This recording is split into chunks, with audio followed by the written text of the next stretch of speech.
You're now listening to Sound Talent Media. Check out more shows at soundtalentmedia.com.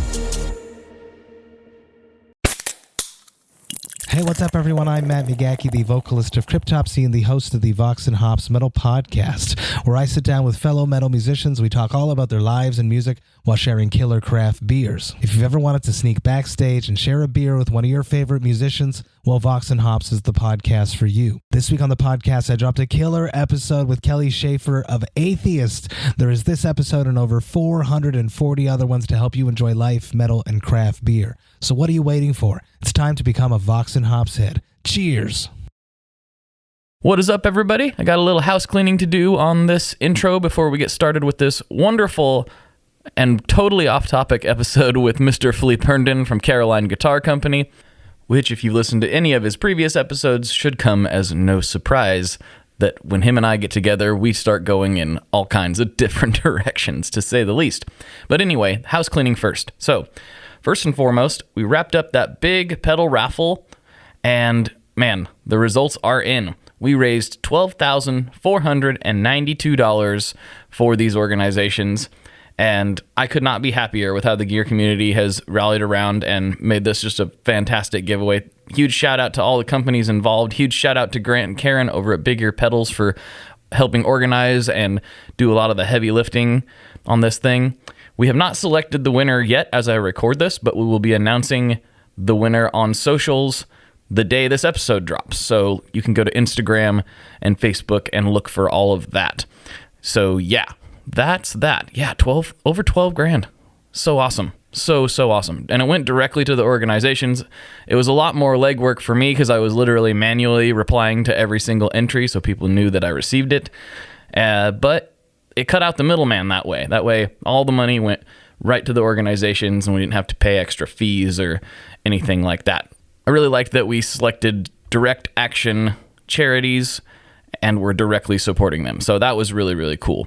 Secondly, I haven't brought this up in a little while, but if you'd like to support the show and you're planning on buying some gear, there's two great ways you can do that cost you nothing extra and help scratch my back a little bit, keep the lights on around here. One of those is tonemob.com/Sweetwater. If you go to tonemob.com/Sweetwater, any purchase you make through that link will come back and help support the show. You'll see a list of gear that I personally recommend on that list. You don't have to buy that stuff. You just need to go through that link. So if you're planning on buying, a mic stand or something, you can go through that link and go to the mic stand section of Sweetwater's website, and it will know to attribute that purchase to me. And it doesn't cost you anything extra. It just takes a little bit of that purchase and puts it in my pocket. So thank you for those that have already done that. Another option is tonemob.com/reverb. If you see something that you want, maybe a vintage pedal or something that Sweetwater wouldn't carry, or some off-the-wall brand, or, you know what Reverb's good for. They got all kinds of different stuff. Go to tonemob.com/reverb, and any purchasing you do through that will help out. Additionally, if you go to tonemob.com/reverb and you sign up for a new account, let's say you don't use Reverb currently, but you're planning on it. You sign up for a new account, that helps me as well. They really like that, and that doesn't cost you any money at all. So if you could do that, that would be wonderful. So thank you so much for everyone that uses those links. It really helps a lot. And if you're going to be buying the gear anyway, there you go. There's two options for you. tonemob.com/Sweetwater and tonemob.com/reverb. So thank you very much. All right. That was a long intro. Let's stop. Let's get this show on the road. A very, very wonderful and off-topic discussion with Mr. Philippe Herndon from Caroline Guitar Company. Here we go.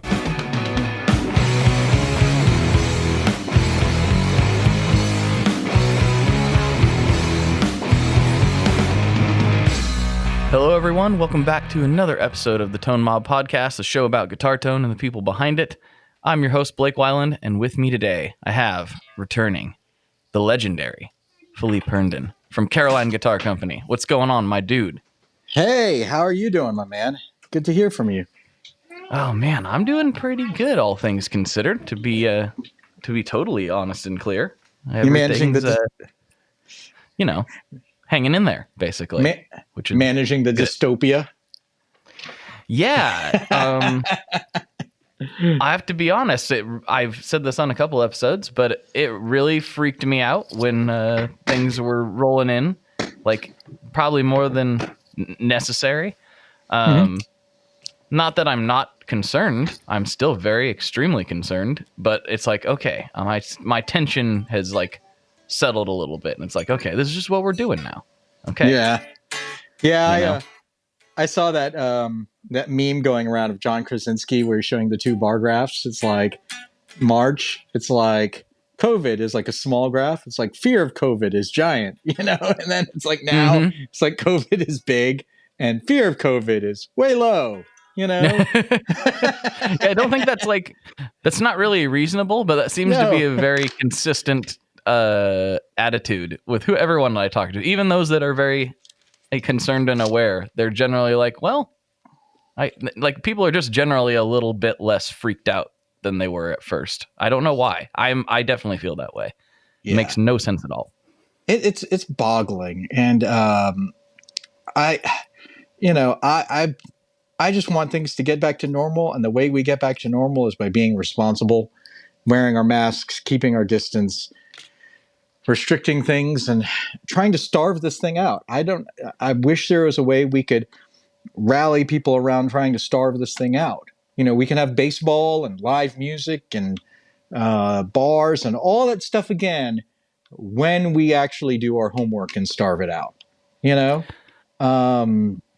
it breaks my heart a little bit, but we'll see if maybe there's the wake up call. Here in South Carolina, the wake up call seems to have been the state superintendent announced that she may just not let schools reopen.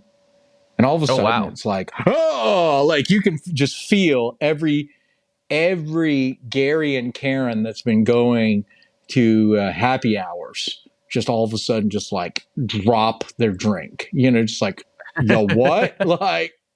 like, yeah, you'll be homeschooling again in August. And it's like, you're kidding. You're kidding. Like, right. And I think that seems to have gotten people's attention here a little bit, because I got to be honest, I'm terrible at homeschooling. I'm really bad.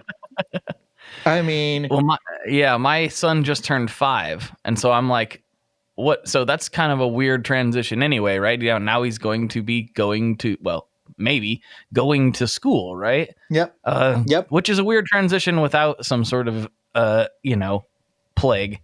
Yeah. And now it's like, it's going to be even weirder. Like, because who knows what's going to happen. Oh, Oregon's kind of strange because we've had one of the lowest case counts out of any of the states pretty much this whole time. Yep. And you guys in Wyoming. Yeah, which doesn't really make any sense because we're sandwiched between California and Washington. I don't really understand that, but we did shut things down pretty early and whatever. I don't know. It's weird because we're definitely seeing a spike right now, but since we had so few cases, it's still like way lower than anywhere else. So people still are kind of like, huh? What's going on? Yeah. I don't know. I have no idea. I'm not an infectious disease expert. I just know that I don't go around and lick doorknobs. That's what I know. I'm abjectly terrified. I think you and I have laughed about this on Facebook. You've commented or noticed like, oh my God, like I'm friends with an Associated Press photographer who does stuff for AP and Getty Images and stuff, who's in Colombia. He took a rocking profile picture of me once playing a Stratocaster. Feels rocking to have an acclaimed, photojournalist take your profile pic. But he posts these photos of the neighborhood near my house that are literally just look like teenage Babylon, It's just man. It's just pure, like nothing but like 20 somethings just piled on top of each other, waiting to go into bars or whatever. No distancing, no masks, no nothing. And I'm just like, man, it's like we're having a spike here, and I'm like, who would have thunk it? So it's just we see this stuff, and I'm like, okay, yeah, I've been like I've been seeing this happening, and literally our case count's been doubling. Our daily case count doubled and then doubled again. So it's like quadrupled in a month, and it's genuinely starting to hit people close to us, and it's scary. It's definitely we filmed some stuff a month or so ago that we would have not filmed now. Where everybody's socially distanced for a couple weeks. Then we got together and filmed some stupid footage, and everyone had been clear and stuff. And then now I'm like, there's no way we would have filmed this stuff. Just wouldn't have done it. We would have either all been wearing masks or we would have just said, nah, we can't do it. Right. But now it's like we get to, we all are dealing as best as we can, but hopefully, we can try to knock this stuff out, because I miss live music, man. I miss it hard. It's my favorite. It's like my favorite thing to go do. Like both my wife and I just like live music is our that's our kind of our hobby, I guess, for lack of a better term. Like that's what we enjoy going and doing as a couple, is watching artists that we like perform. Yep. That's when we leave the kids with grandma, that's what we're doing. We're not probably going to a movie. We're going to a concert. And I'm so jealous of you to leave the kids with grandma, though. I'm jealous of you. Oh, man. Because here it's like a sitter is easy, $20 to $25 an hour for two small kids. Because we have a 5-year-old and a 3-year-old as well. So I can tell you, I'm like, this better be worth it, because we're out $100. Right. I'm like this is $100. That's a new mic for a recording interface. This night better be worth it. No, I hear that for sure. Our last night. I got you'll appreciate this with a 5-year-old. Our last night of going out, we had booked dinner reservations, and 9 minutes before we were supposed to leave, the sitter calls and cancels. 9 minutes. Literally 5:51 she calls and cancels. And we were scrambling because this was our date night. This was important, And we scramble, and the only person who will bail us out is one of my friends who lives like a couple blocks away. He has a 14-year-old son, and he said, my 14-year-old son and his friends will watch your two kids, 5-year-old and 3-year-old. Okay. So they come over, and 14-year-olds are like, it's weird because it's like when you have small kids, you lose perspective on all these things. 14-year-olds are like full-size adults, but they're still kids. Right. Right. So it's kind of terrifying because you're looking at them and you're like, are they going to raid the liquor cabinet? Are they going to trash my house? Are they going to look for cash? Are they going to whatever? Right. 4 14-year-olds there with their phones. They look, and it's just so weird, so awkward, because I'm like, they're clearly teenagers. And they're not like the teenagers who have sat my kids before, like all lovey-dovey, and like they're 4 teenage boys, 14 years old. Right. And it's like my kids are terrified. My 3-year-old's hiding. My 5-year-old's running around. He's hiding. Finally, after like 30, 40 minutes, my 5-year-old comes out, and I was like, do you want to show them how well you play Super Mario? And he just starts crushing on Super Mario Brothers. Like just crushing. And those 14-year-olds like all kind of look up from their phone like, what on earth is happening here? There's like a 5-year-old. He's on level 5. He's like, oh, I do this, and then blah, blah. And then I can warp to level 8. And they're just like, okay. And I'm like, all right, we're going to go. Hope this is good. We have somebody going to go get them Burger King or something like that. We go, we have dinner. We come back later. 9 something. I'm like, wow. And the kids are literally just sitting around on their phones in our living room. I'm like, what happened? And they're like, Raymond, your 5-year-old, or Mia, the 3-year-old, got into her jammies. She used the potty once. It wasn't bad. Blah, blah, blah. We drew short of straws. One of us got it. And then promptly fell asleep on top of like one of the dudes. Like literally he's holding a 3-year-old like baby Yoda. And the 3-year-old just falls asleep. And he's like, okay. So he's like, he does what he thinks he should, which is he puts her in bed, turns the lights out. I'm like, You did ace work, man. Perfect. You know, what happened with Raymond? And he's like, Raymond proceeded to kick all our butts at Super Mario and Mario Kart.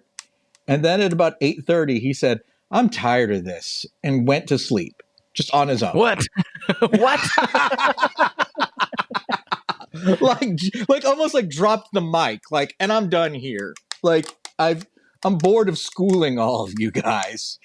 And Oh, man. yeah. Like, he never does that. Like, getting him and his sister to sleep here is like an adventure at all times. And my 5-year-old just like drops the mic on these kids, on these 14. Like, I'm tired of this. Like, I'm tired of beating you at Mario Kart and Super Mario. So He was bored. He was bored. He was literally, he had beaten them. Like, for him to have played 2 hours of video games and have just been like, I'm bored of beating you people. Like, it's just unbelievable. Like, I was like, you guys couldn't have given him a little bit more of a run for his money here? You know? It'd be like me playing basketball against LeBron James. Like, I can shoot some hoops, you know? But after a while, he would just be like, this is so stupid. Like, why am I even doing this anymore? But if LeBron was 5 and he was doing this, like, that's the part. Like, that's I'll be honest, just, I'm really bad at video games. I would probably get schooled by Raymond as well. So I just think it's hilarious because I have, of course, because I'm a Gen Xer, have taught my kids Gen X video games, you know, but Raymond, he crushed. We got a Wii with a bunch of games loaded on it just for his amusement, and I'm so glad we did before this pandemic. Let me tell you, it's been huge. And I started looking into getting something like a Switch or something with more modern games and stuff. But he's been having a blast. But he beat Mario 64, which I didn't beat in college. Like, he beat Mario 64. Like, I don't think I've ever actually beat a video game. Like, I don't think I ever have. My son, okay, this is why I can't be homeschooling. My son does like maybe an hour of like activities and writing and reading every day. And then the rest of the time, he's playing games with his sister.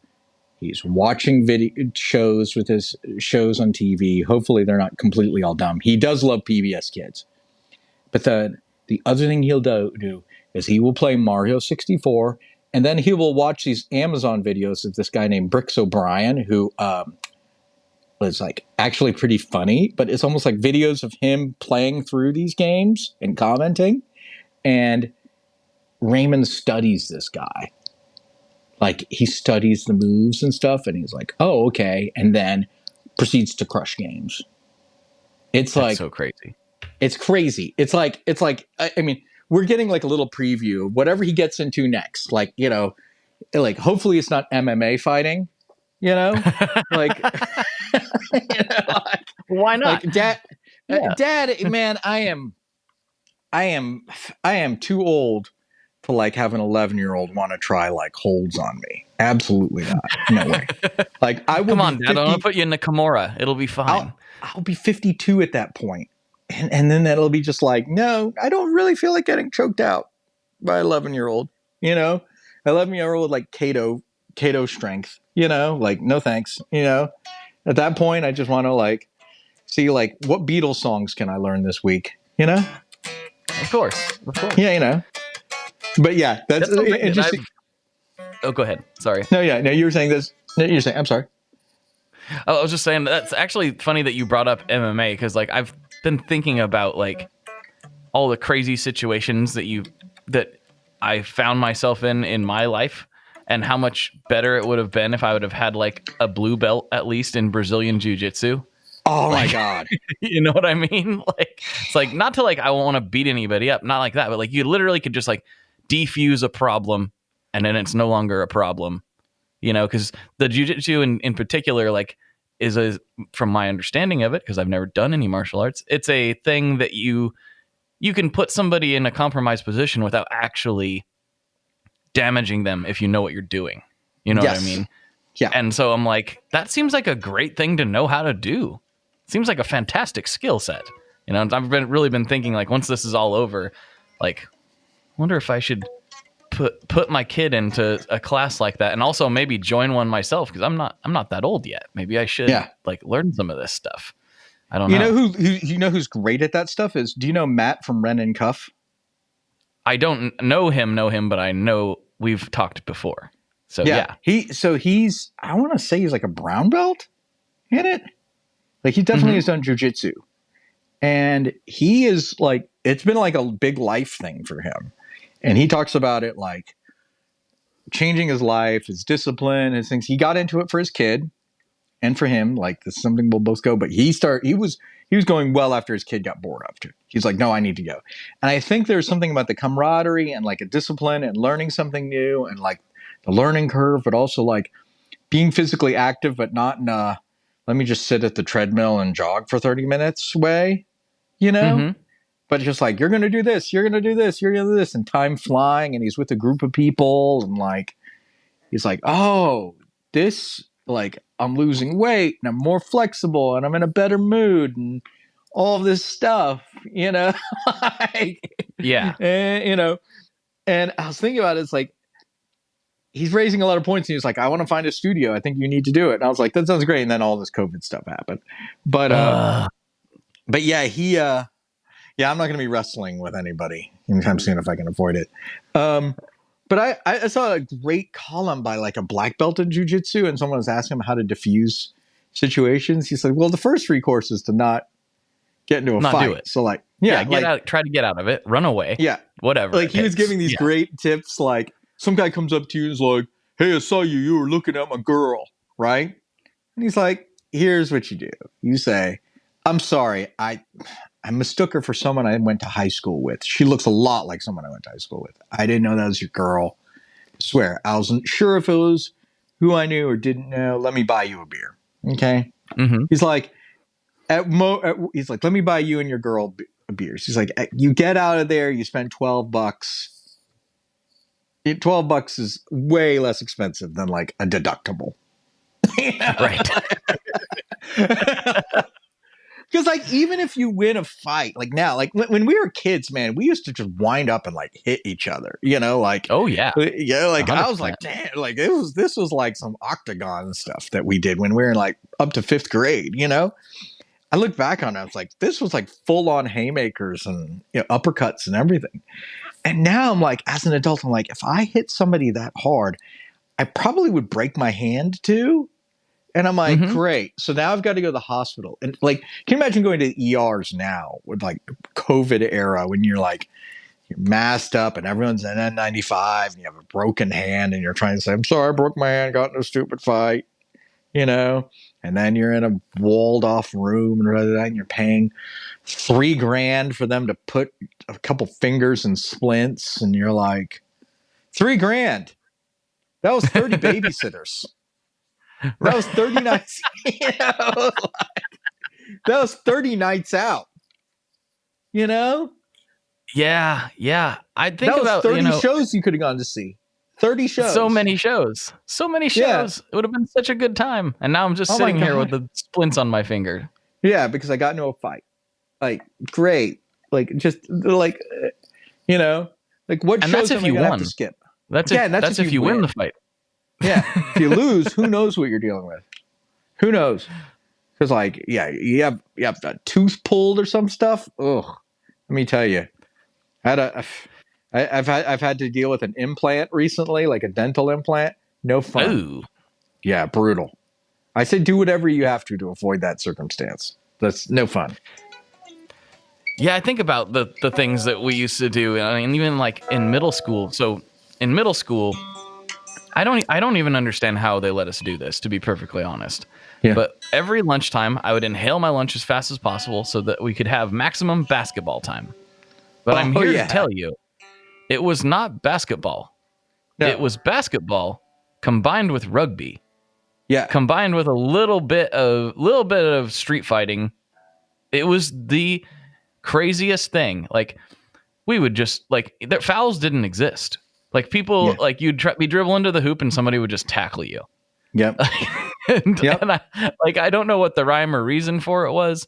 And then like, you know, I think back and I still feel awful about this to this day. Yeah. I feel entirely awful. But this kid tripped me like on purpose. We did it. It was all in good fun. Like nobody was mad at each other. This is what you did. And this kid tripped me and I fell right on my face and I was like, that's it. And then I was like, I'm going to have to get him for this, you know. Oh yeah, gotta get him back. Payback. Yep. It's time for payback. Uh-huh. Yep. And so he's walking away from me and I trip him real good, just like he did to me, except this kid falls right next to the bleachers, cracks his forearm on the bleachers and breaks his arm. Oh, and I'm just like, no. And he's like my friend. Like I was like, no, I'm so sorry. Like really genuine. I walked to the principal with him, explain what happened. And like, he's like, you know, in pain, obviously. But like, it was kind of a, you know, I think if that was to happen now, it would be a big deal. Nothing came of it. Like he made fun of me and like made me feel bad for the rest of the year. And that was like the extent of my punishment. Like that he was, you know, he wasn't God. like, he wasn't like, juvie. you know, you might be in juvie now. You might be in exactly. juvie, you know? I know. But back then, you know, the phrase that comes to mind is if you've seen The Running Man, when like Jesse Ventura is mad that they're suddenly trying to bring him into the hunting Schwarzenegger. It's like, this is unacceptable. Code of the Gladiators. Like, that's what I think of. That's pretty much what it was. That's the extent of it now. Like, yeah. You broke his arm. That's unacceptable. Code of the Gladiators. You know? You know? I still feel bad about it. I'm sorry, Chris, if you're listening to this. Chris, I'm still feel bad about this. I really do. So like in 7th grade, I have a similar story to like this. Our recess, like you're right. Like there was like free time where it's like, if you finish your lunch early, there was like 20 minutes of free time. It was everything from like basketball to like people just throwing balls at each other, playing spread eagle, you know, on the versus like just fights, just bullying, you know, just it was out of control. And I was kind of a big kid in 7th grade. Like I grew, I want to say I was like 5'6" and like $130, almost $140. So I wasn't getting picked on much in 7th grade. I was kind of a bigger kid. I got a little bit of, you know, sometimes people, but I remember there's this kid. I'll remember his name. And if he's hearing this, like the world owes him an apology. There's this kid.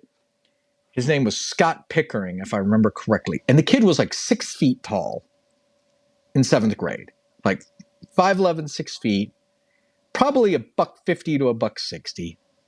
And he kind of had long hair and kind of a mullet. And in my memory, I just have memory of just him just trying to walk and mind his own business and people just yelling and calling him names, just swarming him, you know, just swarming like, yeah, you're stupid. Yeah. Like in my brain, that's the image I have of Scott Pickering. And guy was so gentle and just trying to mind his own business and such a sweetheart and such a, you know, and one day near the end of 7th grade, I'm like getting a paper. I'm picking up a notebook and I'm not a small kid. I'm not tiny, you know, and I'm getting a paper and I turn around and I bump into Scott Pickering and I am just on the floor, you know, like he is just like, it's like one of those like hockey checks when a guy wasn't looking where he was going and a guy just clears him out. Boom. Right. Like I am on my back, legs spread, papers everywhere. Just books in the air, just boom, like boom down. And people are like, oh, like I could hear it in the classroom, right? And Scott's like, oh, Philippe, I'm so sorry. I'm so sorry. I'm so sorry. I'm so sorry. I'm so sorry. You know, he's saying that over and over again. He's picking me up.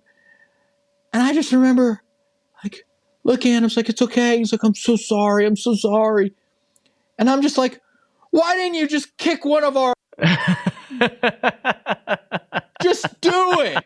Just like I just felt like horrible for him for what he did. I was like, he should have just taken like one of us and just boom, you know, just Zangief kid him, just power boom. slammed him, just knocked it. Like he wasn't even trying, and he had me completely confused and spun and boo. He should have like picked one of us. He could have picked me. He could have picked any of us. And just one good like. bang, like not even have to throw a punch. She could just lowered her shoulder and dropped us, and it would have been like, oh, It would have been over. Yeah, he would have had a fine freaking junior year, fine 7th grade. He could have had a fine 7th grade, been left alone, probably, whatever. I hope the kid grew up to be an internet millionaire. I hope he did. I hope I hope he's driving around in like a fleet of Teslas, and he has security, and he gets bottle service at every discotheque, and whatever. Like, I hope he has the best, because he had it so unfair. Like, if there's justice in the world, that guy is like a senior tech developer for like Wyland Yutani Corporation or something, or he's like, he's an early shareholder in Amazon, and he's right now waiting out COVID at some like resort, he's like ordering Mai Tais and surfing every day, Scott, if you hear this, just let us know how you're doing. Like, hopefully this is all true. I don't know if Scott's listening to this right now, but he might be. I don't know if he is, but if somebody knows him, if somebody knows this Scott Pickering who grew up in Dallas in the 1980s, I hope you're doing well, man. And you should have just beaten one of our butts. you should have just knocked one of us out like Ice Cube did to Debo in Friday. Just knocked one of us out. Boom. Like, just teach us a lesson. Like Sean Penn in that movie Bad Boys, when he's like first in prison, like first day in prison, like he fills a pillowcase full of soda pop and soda cans and beats somebody up and gets thrown in isolation, but he's left alone the rest of the time. Mm-hmm. Like, all right, I guess that's how you got to do it. Like just thinking of thinking of junior high and middle school, it was like now I talk to parents like, yeah, I got to keep my kids in the honors classes. I can't let them fall into Gen Pop. I'm like, wait, you call it Gen Pop? Gen Pop? Yes. For real? Yes. They call it Gen Pop. They're like, my kid, I'm like, you better stay in those honors classes. You are not falling into Gen Pop. No way. Not in that place. It's like, dang. Man. That's harsh, man. I know. That is harsh. I was definitely in Gen Pop. Like, I had like one advanced English class that I was in, but I was like not. Oh, you can probably tell by the way I talk. I was not an academic in any way, shape, or form. I don't buy that. You sound too intellectually interesting. Well, it's not from anything that happened in school, if that's the case. Must have. School, you done let me down. School, what school taught me was how to game the system. That's what I learned in school mostly. It was funny. I was just talking about this with some friends the other day. Like, what did you some people who, like, some of my friends got an awful lot out of school, and I did not. I did not get hardly anything. Very, very little came out of my education experience. And it wasn't necessarily because I had a poor school. I just think that it's not a system that I thrive very well in. I don't know what it is. I don't know. Can't explain it.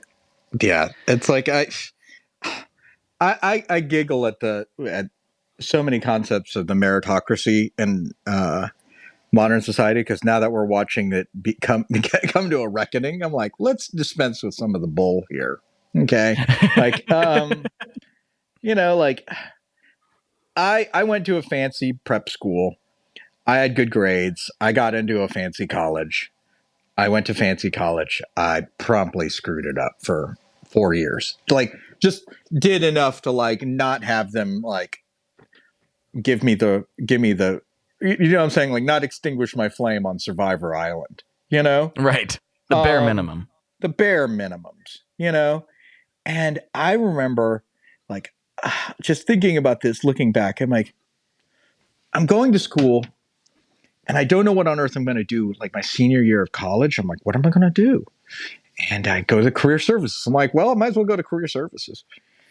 And they're like, okay, your grades are pretty bad, but you did good in stats classes and you pretty much, and you crushed the math SATs and you do this stuff and da da da. And how have you liked this? I'm like, oh, I'm okay, you know.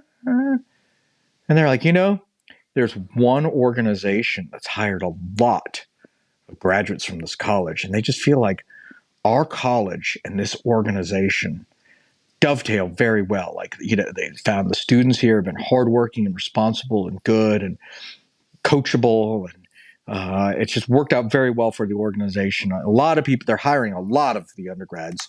They're starting at $35,000 a year, which in 1995, 96 was pretty good money at the time, for someone fresh out of college. Hell, people would take it now. Like, people would jump all over it. And they're like, and it's good money, and it's in Northern Virginia, and a lot of the people in Northern Virginia are comfortable with this, and it's not unfamiliar area, and it's easy to acclimate from after you leave, college here and all this stuff. And I'm like, oh, well, what's the company? And they're like, oh, it's Arthur Andersen. And I'm like, okay. And I'm like, and it's like, not 7 years later is the whole Enron scandal, and Arthur Andersen had been cooking the books for Enron the whole time. I was like, why does that name sound familiar? But I don't know what it is. Yeah, so it was mostly like accounting and consulting stuff, and they'd been cooking the books for Enron the whole time. And I'm like, I can just see so many of like my responsible, dutiful, conscientious, but also under pressure to, maintain a living and keep up appearances and do all this stuff, like fellow graduates, like dutiful, coachable people being told, like, right off, you're not to deduct this, you're to call it an asset. You're to say that these, you know what I'm saying? Like, you're like, okay, you're to call this, you're to find this here. You need to create another corporation underneath Enron and then put the losses there. And then this company is profitable. Like, you're just doing, you just need to keep creating new and new stepchildren to keep this off the books. And like, I can just see it, like, oh, well, you learn, like, in school, you learn these algorithms, you learn multiplication tables, and you learn inside outside algebra, and you learn Pythagorean theorems and all of these things. And you're like, okay, these are all just things I have to execute. Next thing you know, you're a grown up, and you're like, okay, well, this is what we do to create a shell corporation, and how we hide the money here, and this is how we deduct this, and this is how we recalculate this person's compensation, and this is how we fire these 500 people, because they're a drag on the balance sheet, and like, it's just, and this is, and then this is how we shut off power to grandma, because this is how we game California's electrical bills. Like, you just see, like, oh, this is all just part of the the homework, and so it's interesting to me, like I do, you probably have a pretty headstrong 5-year-old too, and I'm like, how much of this headstrongness do I want to beat out of him? Because I definitely do not want to see photos of my boy in 15 years posing in front of prisoners at Abu Ghraib. Yeah, like, I know. I kind of want him just kicked out of the army by then, Dishonorable discharge would be good with you. That or DO, what did they call it? DOR, and officer and gentleman. Like, I want your DOR, Mayo. I want it. Discharge on request kind of thing. Like, right. Yeah, I want your DOR, Mayo. I'm like, yeah, I'd rather him have the DOR than like photos of him like giving. Yeah, rather than him giving like the Instagram photo like thumbs up next to like somebody, with electrodes hooked up to them. I've like, that's sort of how, like, how much order taking versus like scrutiny versus just getting by do we have to impose on our children? That becomes the balancing act. So Yeah, I struggle with this all the time where I'm like, what am I going to tell him? Because, what my dad told me was good advice. Like, find a trade that you enjoy at least a little bit and find a good place to work, good solid advice. But it Yeah. didn't really work with my personality, obviously, because now I'm doing this. Yeah. I got to the point where I had the really good, solid job that probably was never going to go anywhere, that paid good money, and I still every Monday would wake up and just be like, Yeah. please no, please tell me this isn't what I'm going to do today. And it's not because like my coworkers were bad or anything like that. It was a good job. It was just did not work with my brain. It just didn't. And it took me until I was like 25 or so, 26 to figure that out. Like to figure out that it is possible. It's not always easy, but it is possible to go and wake up every day and not want to drive off of a bridge. Like, not literally, but like I wasn't suicidal. That sounds harsher than I meant it. But like, it was like really like, I really don't want to drive where I'm going today. And a guy that I worked with, like, he doesn't know this, but like he said something to me that really drove it home inadvertently. It was the night shift lead. Yeah. And we kind of crossed over, because I had to like hand off stuff to him. Like, oh yeah, we did this and this today. Here's what needs to happen tonight. Blah, blah, blah. And, all the guys there were a lot older than me. And he looked at me one night randomly and he's like, listen, man, you don't want to be me. Oh. I was like, huh?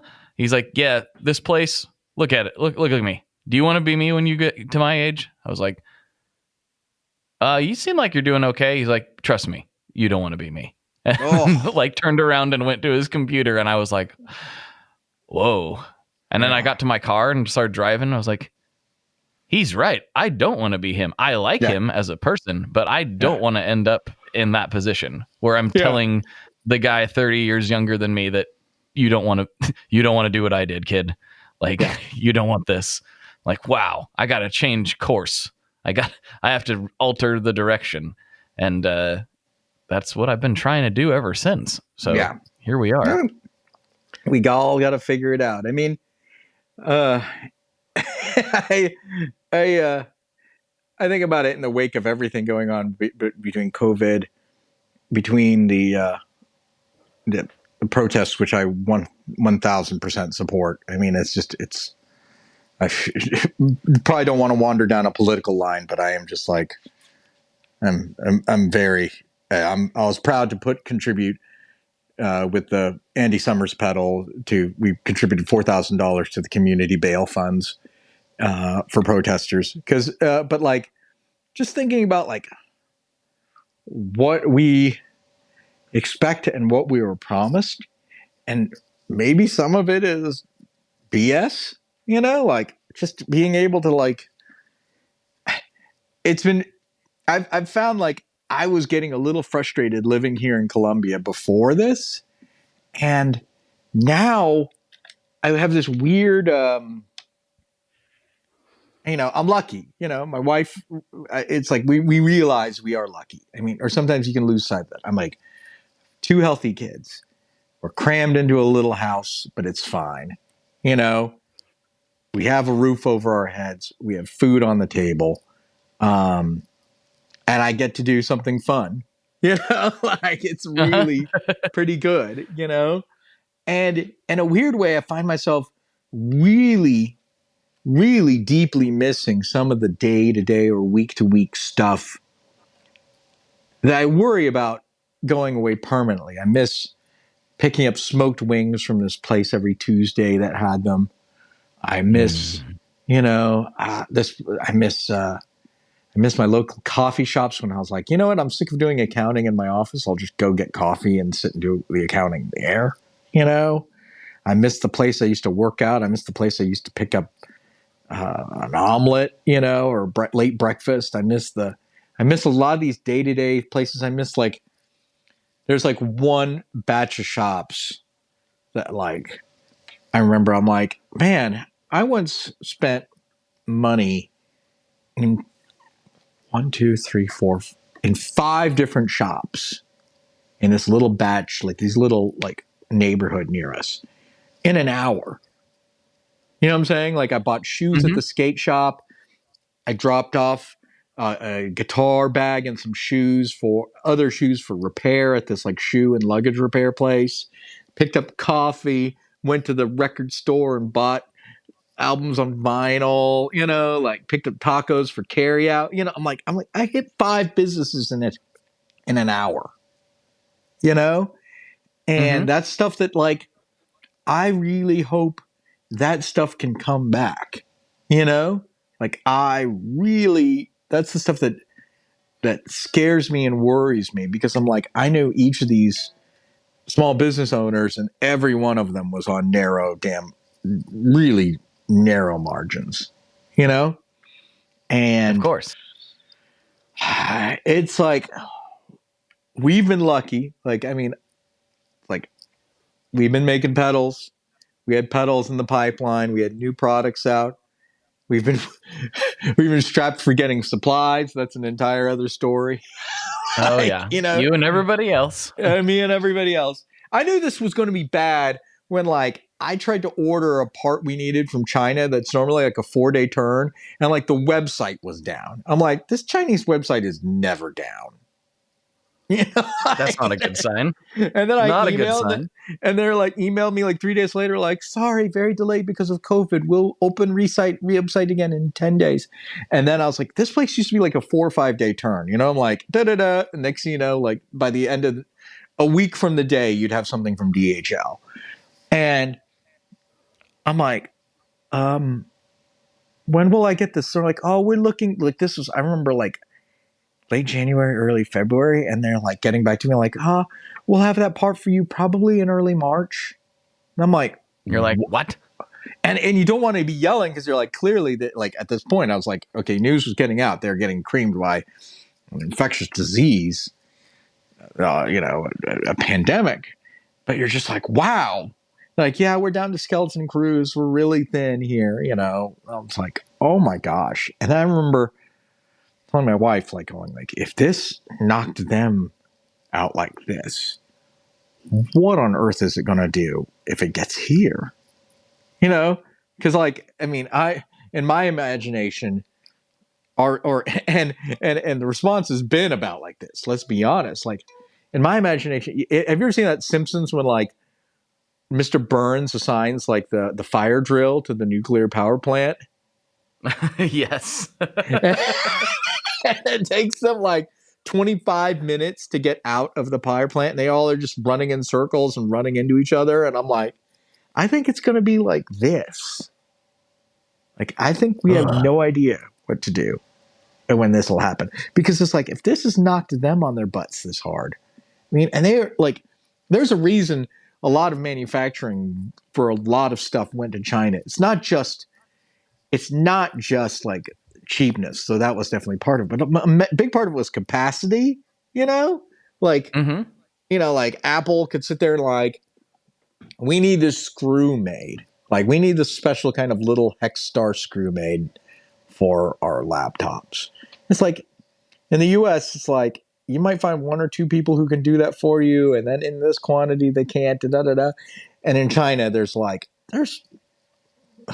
over 1 billion people there, Right. And the phrase I remember hearing was, in China, you're told like, if you're 1 in 1,000,000, there's 1,000 more like you.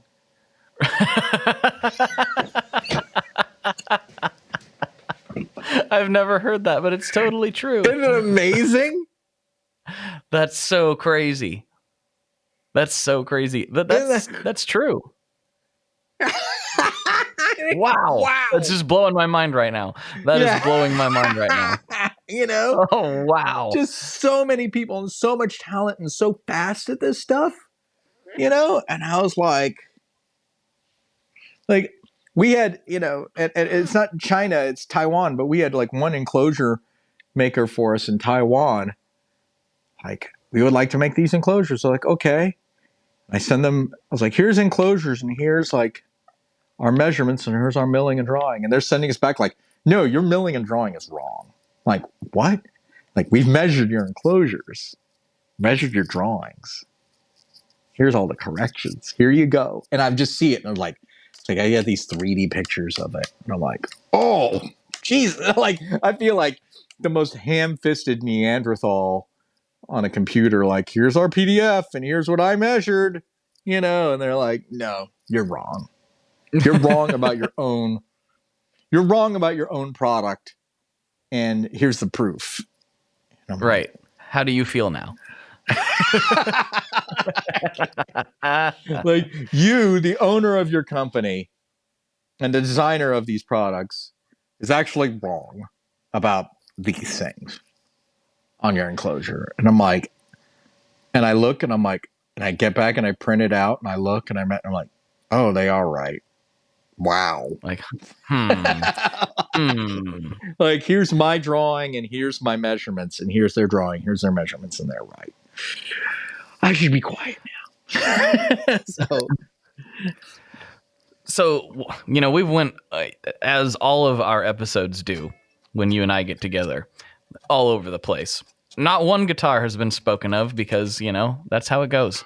But you did say, and you didn't tell me what exactly, that you had something crazy brewing for, well, next week as we record this. But yeah, this week as this episode releases, can we talk about that? Or is that yes, we can. Yes, we can. All right, let's go. Yes, we can. What's going on? All right. So for the 4th of July, we are doing 4 for the 4th. And we are making 4 different pedals of 2 different models, selling through Reverb. I'm going to donate some money again to the Graves family and also to the community bail funds. But we're making limited run versions of our Icarus and Pizza pedals with a Rocky IV theme of America, 1980s America versus the Soviets. So the Russian Pizza has CCCP with P standing for pizza, and it says pizza eats you, and it's in crimson and white. Yep, like Yakov Smirnoff. Yes, Yep. yes. And then the Russian Icarus is red and yellow with like Sputnik and Hammer and Sickles and a comrade on it, and you know, it's just ridiculous. And then like the American Pizza, we did American Pizza last year and it sold out in like an hour. I was like, my God, we have to do this again. So the American Pizza says American Pizza, and it's in like a bomb pop finish, like a red, white, and blue. And then it has beer and fireworks and hot dogs as the icons. And someone pointed this out to me. They're like, Ben Curley, who runs our operations, and is like frequently my second opinion, or the man who yells no, or before, like, his job is to say no, or are you sure we want to do this, you know? He pointed out to me he's like, hey, this is great, but I have to let you know there's no pizza on this pedal anymore. And you're like, I know. It's called American Pizza, but there's like beer and fireworks and hot dogs and like, you know, it's ridiculous, you know, but it sounds awesome. It's fun. It's a Hawaiian pizza and it's a blast. And then there is an American Icarus. An American Icarus has rock, flag, and eagle icons. And in honor of Charlie from It's Always Sunny in Philadelphia, his little rock, flag, and eagle bit. And what's hilarious, so I was collaborating with Ben Walker on these graphics, and I was like, okay, we need an eagle, right? So we have the eagle, you know, it's very like American festive, like presidential seal eagle. It's like, okay, we need the flag, and we need, what I want is like kind of a Neil Armstrong astronaut holding the flag as if he's on the moon. So we do that. We need rocks. So we talked about Mount Rushmore or some other things, or like whatever. Ben Walker puts together.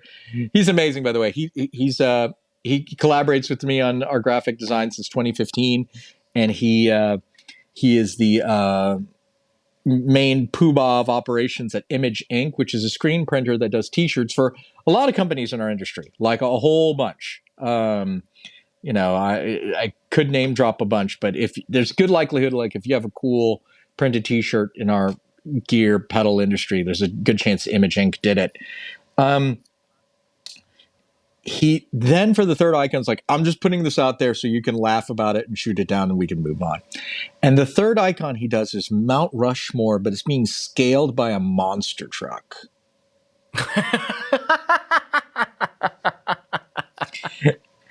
And I was like, America.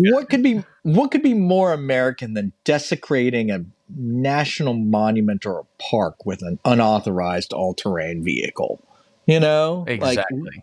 Like, what just sums it up? So I was like, yes. So all three icons have the flag on them, and and the monster truck. So it's rock, flag, and eagle. And the Icaruses both are overdrives with a mix of silicon and germanium. They sound great. They have so much headroom. You can turn the gain all the way to 0, and the volume you can still get 12 decibels of boost. So if you want to leave it completely clean and just crank that boost side, you can get clean boost. Has a buffer or true bypass in there. Thing sounds really good, and it's fun. And we give a portion of the proceeds to the wife and child of Aaron Graves, who passed away, who basically had me mod his first Icarus, and that became sort of the model for what we do with these pedals. I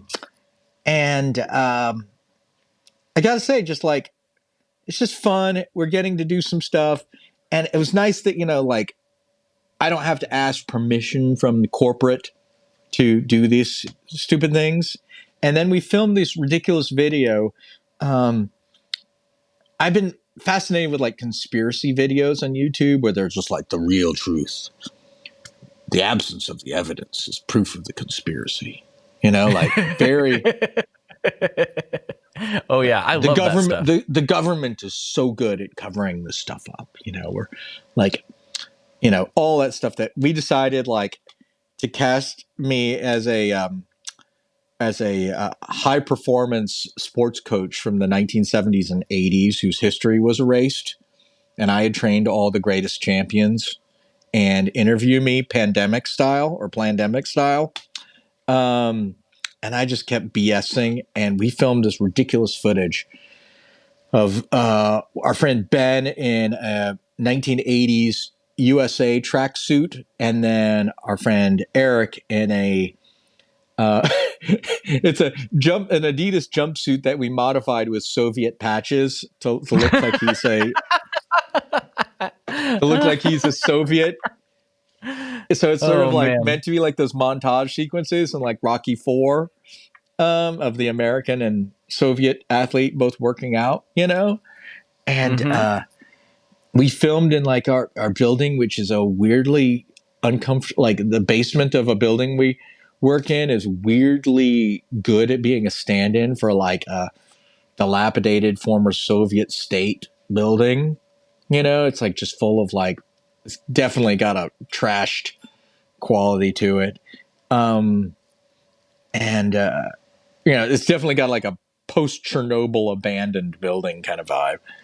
And we just did ridiculous stuff. And it was hilarious to me to do this interviews and film these footage of like the guys like acting like the pedals are like workout apparatuses and like doing curls and military presses with them. And like, my employees, Chris and Ben, recorded like this ridiculous like montage music that's almost like, it's kind of like Scarface, like push it to the limit, like that kind of music, but without the lyrics. But it just has like the kind of shreddy Danger Zone guitar, and like it was just a blast. And I love that we didn't have to ask permission, like, because I can picture if I had to answer to a board of directors, there's no way this ever gets done, or if I have to pitch this up the corporate ladder, it gets like completely neutered. And as it is, it's completely ridiculous. And my acting is so bad in it. Like I try an accent in the beginning and then I give it up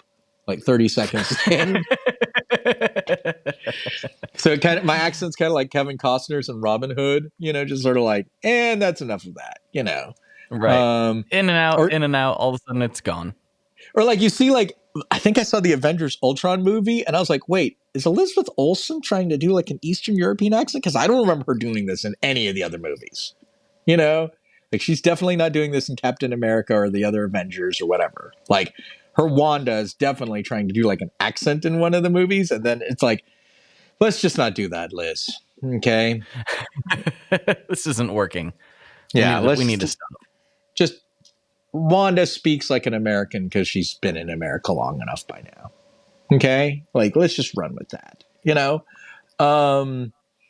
And so, it's just fun, and we're getting to do something, and it's nice to make this pedal, and we'll probably do a wider release of this pedal because it's basically our Parabola preamp or our Meteor preamp, but just mainly as an overdrive, as a separate drive, because people are like, how can I get this part just as a drive? So we did as a drive, and it's cool, and it's fun, and it's really easy to dial up in a hurry and get something. Kind of like the pizza is, where it's like you turn off that part of your brain where you like want to like balance and analyze things, and instead you just sort of go by feel and you get something in a hurry, you know? And I've been thinking about that a lot with like guitars and different stuff where you're like, my favorite guitars are the ones where I don't even find myself thinking about any quality of the guitar whatsoever. You know, like, oh, I put on this Les Paul and I'm playing I understand I'm playing a Les Paul, and instantly you get those kind of feedback loops that you get from a Les Paul. You get that brown sound, you get that creaminess from them, you get that weight of the instrument pulling you down. You have that, you hit that low, you hit a G note on the sixth string, and it instantly sounds like the beginning to any Led Zeppelin song ever, you know? And I think about that. I'm like, how much I delight playing that Les Paul and like certain other guitars I have, where I find myself not even thinking about it, you know? Like I'm on this Les Paul, or I'm on this Nash T63, or on certain guitars. My Novo is starting to move in that direction a little bit for me the more I play it. But just I love when it's like you don't have to think about the guitar anymore. You know? Like you just know the thing and you're so familiar with it, you know what to do, and you deal, you know? It's like, oh, you're too hot. Well, you just turn the volume down a tiny bit, you know, or, oh, you're too bright. You just turn the tone down a little bit, you know, or you switch pickups, or, oh, you need a little more air in it. You find a middle position, you know, like just these things you're not even thinking about anymore, you know? Yeah. And I'm trying to bring some of that to the pedals a little bit, you know? Make them an extension and not really like a super involved high-tech piece of wizardry, which are also beautiful things. But like, yeah, there's something to be said about a Les Paul Jr., you know, like it's got one pickup, two knobs, and it's just a rock and roll machine. And sometimes have I sent you pictures of my SG that's like that? Like I have I have a 71 SG 100 with just a single P90 and two. It's kind of like what you're describing on the Junior. Yeah, it's amazing. You know, you just don't think. You know, yeah, you're right, and then you just deal. You're like, oh, I'm not getting the tone I immediately want. Oh, you just deal. You play a little differently. You know what I'm saying? Like, you know, I'll just strum near the neck now or whatever. You know, it's kind of fun because I like options. I like all kinds of blinky lights and whatever. But I also get a kick out of what's a bomb going off in your house? What's going on? Did you cut the wrong wire? Always the wrong wire, man. Always the wrong wire. You always got to cut the yellow one with the blue stripe. That's what you got to do. That's what I've always done. I don't know what's happening exactly, Philippe, but I think the government is trying to keep us from conversing because our call just dropped for no reason, which doesn't make any sense. But we're back right at the end of the episode. Can you hear me? Oh, you're back. There you go. I'm back. Oh, okay. You know who's doing this? Carol Baskins is eating our podcast right now. Carol effing Baskins. It is. It's Carol Baskins. I should have known. Carol Baskins. Carol, you remember when Carol Baskins was a thing? It feels like a million years ago already. It does. I know. It was not that. It was like a month and a half ago, but it feels like 2 years. Did you know that? So, did you watch all of Tiger King? Oh yeah, I did, and I can't tell if I would recommend it to somebody or not.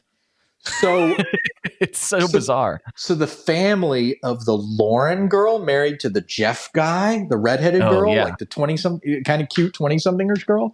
So Mhm. like her family is like less than a mile from my house. Oh, for real? Yeah. I was like, what must they be thinking watching this? Or did they know this already?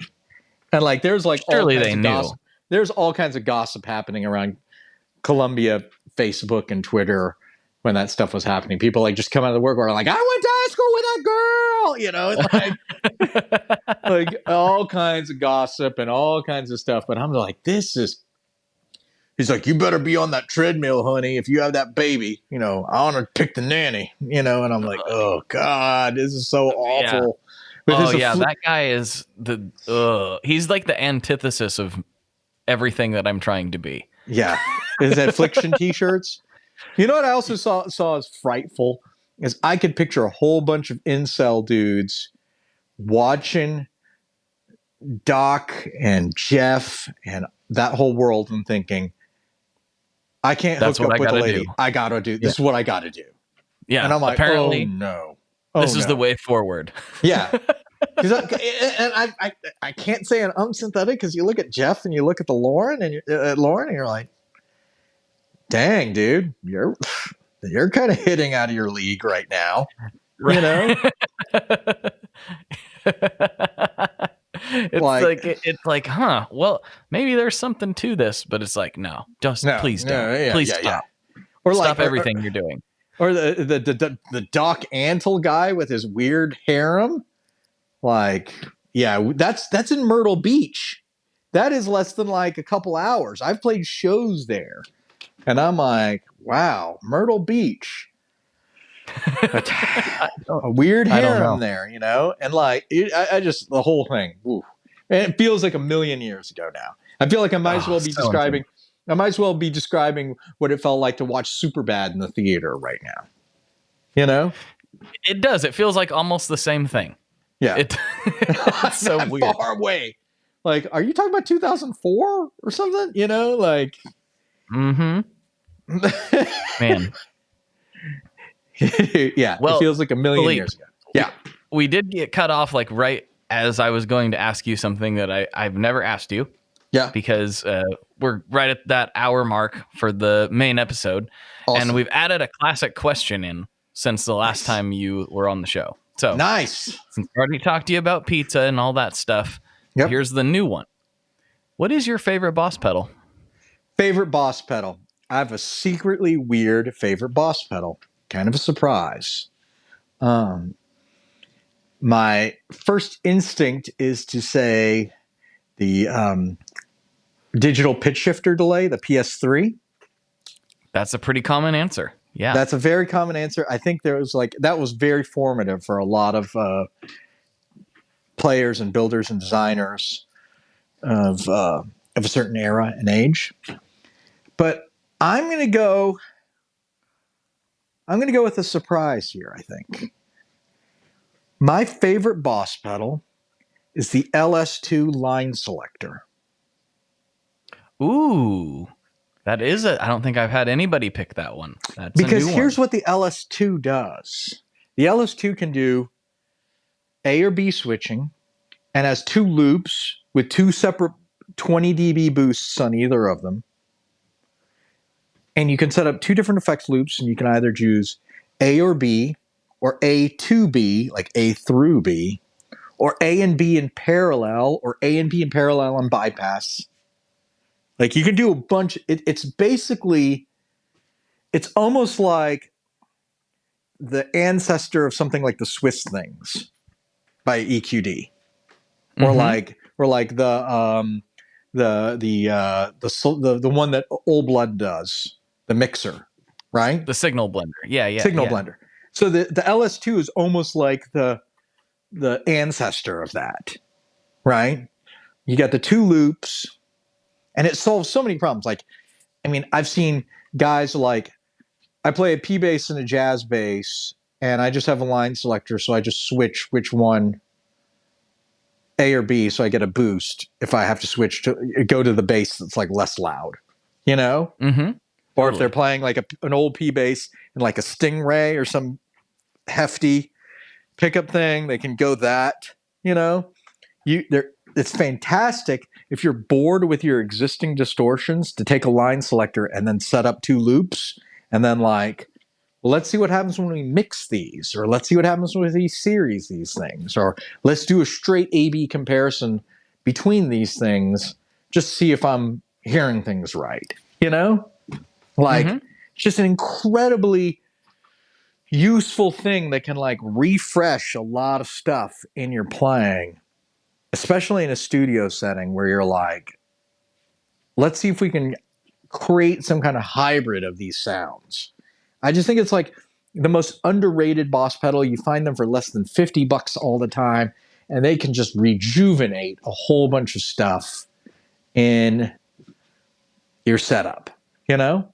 Like, I just think it's just a massively underrated pedal. I don't think I could go, if I ever start getting very serious about home recording again, I don't think I can go. I think the 3 pedals, I'd say, the 3 Boss pedals I think people absolutely have to have are the TU2 or TU3, because you need a tuner, right? You need the NS2 noise suppressor, because sometimes you just got to quiet a darn awful sounding thing down, you know? But then NS2 also has a loop as well, so you can quiet things in a loop, you know? So if you're like, we need this phaser, but we don't need the constant whoosh, whoosh, you know, thing. Like, can we gate just what this phaser is doing? You know, and you can gate that. And then the third is the LS2. I just think those are all like kind of marvelous utility products, well thought out. You trust them. You can get them anywhere. You know, it's like you got an AB between 2 different amps. It's like I've had so many different AB and ABY boxes that mess up and fail, and home gate guys and and it's all of a sudden you're like, oh wait, I just grab LS2 and put it at the end of my rig and feed it to 2 amps. Boom, you know, done, ready to go. Yeah, and I like that answer. Yeah, that's a solid answer. I'm surprised no one else has brought up the LS2. That is a good one. I just think it's and it's one of those things. It's like for 40, it's an amazing gift idea. Oh yeah, especially for the price. You can really. I need to get something for somebody. I need to get something for somebody for less than $60, and something that maybe they'll put to use. And it's one of those gifts. Like, I always remember the coolest gifts are the ones where you're like, you're not that crazy about the moment you get it, but then all of a sudden it just like grows on you. You know, like at our wedding, my one couple gave us a Wusthof knife, and we didn't really think much. I was like, oh, okay, chef's knife, whatever. It was like 16 years later, I'm still using that Wusthof like 5 times a week, you know? And I'm like, gosh, this is the best gift. You know? Like, I've gotten it resharpened twice, and it's just amazing. And I'm like, oh, and if that one's dirty, I'm like mad. I'm like, I should just buy like 6 more of these, you know, like it's so good. At the time, I was like, oh, someone bought us a knife. Okay. You know, like, and I feel it. Yeah. You know, LS2 is like that, you know? So if you're struggling with a gift for a fellow guitar player, something that might be useful or save their butt, and you just want to not spend too much money, I say an LS2 is a good choice. Perfect. Well, thanks so much for coming on today. This has been long overdue. I'm so happy we did this, and I'm ready to slide over to Patreon if you are. Dude, I'm in. Count me in. Let's do it. Awesome. All right, everyone. For Philippe, this is Blake, and as always, folks, good luck and good tones. Woo! All right, there you go, folks. There you have it. So, check out Philippe's stuff. He's one of my favorite people. He's such a cool dude. I could talk to him all day, and it would just make me so happy. We actually did talk extra. We talked a little more for Patreon. So if you go to patreon.com/tonemob, where for $5 a month, you can help support the show and get extra content delivered to your ears every week. So if you enjoyed these conversations, there are more. There are a ton of episodes over on Patreon, exclusive for those people. Thank you to everyone who supports the show over there. And yeah, lots of extra juicy content for you, including more conversation with Philippe, which is dropping the same time that this episode drops. So go check that out if you'd like. And make sure you check out Philippe's Pedals, Caroline Guitar Company, the whole thing. It's a great time. In the meantime, I will be on all the socials at the Tone Mob. You can hit me up on Instagram. That's my favorite platform. That's where I spend most of my time. Or the Tone Mob Facebook group. If you go to Facebook and search The Tone Mob, you'll see a private group come up. You can request to join, answer the questions, we'll let you in, and then you can see all of the pizza posts. All right, people. I'll talk to you next week. Goodbye. One last thing before we totally sign off here. I just want to remind you that if you do any shopping at Stringjoy, that's Stringjoy guitar strings made in Nashville, that will help me out as well. As I've said for years, I'm heavily involved in that company, and I really do think they're making the best products on the market. So if you would like to try custom strings, go to tonemob.com/stringjoy and check them out today. I seriously love what the team down there is doing. I help them out with all kinds of things, and by you supporting them, you are also supporting me as well. And hey, you need some strings, so why not get some custom strings just for your guitar and playing style? Again, the link for that is tonemob.com/stringjoy, and that will take you right to their website, and you can do all your shopping through there, and that will help everyone involved out. So thank you very much. Talk to you next time. We are brought to you by the wonderful folks at Gun Street Wiring Shop. Yes, Gun Street Wiring Shop. I've talked about them before. I used to say based out of Bend, Oregon, but guess what? Sean moved to my neck of the woods. Sean's in Portland. Sean is awesome and has helped me with a bunch of stuff lately. And if you have wiring needs for your guitar, he can help you too. If you want to get weird with it, he can get weird. If you just need to spruce things up a little bit, there's your guy. He takes all the guesswork out of doing your guitar wiring, and he makes it simple, and his customer service is top-notch, and I can't say enough good things about Gun Street as a company. I really respect Sean and what he's all about, and the product is top-notch. I've got 3 different guitars that now have Gun Street harnesses in them, and I could not be happier. So go to gunstreetwiringshop.com and check them out.